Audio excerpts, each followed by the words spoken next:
I want to just tell you a few things about Vskills because in 2014, uh, I was appearing for an interview for assistant manager in HSBC, but I failed that interview. So, so then I asked my manager, what should I do? Then they said that you need to have a qualification because you are new to AML KYC domain and you don't have any qualification. So that time I was searching in Google and then I came up with this Vskills.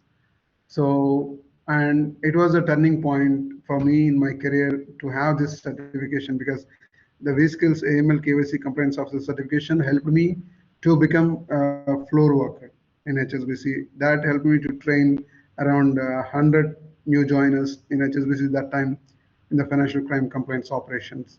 So, and that's the start of my journey, and I came a long way in the last 9 and 10 years, where I am here at this moment. So I really appreciate that Vskills coming back to me after so many years and saying that like we are recognizing you. Thank you very much. Thanks for giving me this opportunity. Subscribe to our channel and hit the bell icon to never miss a video from us.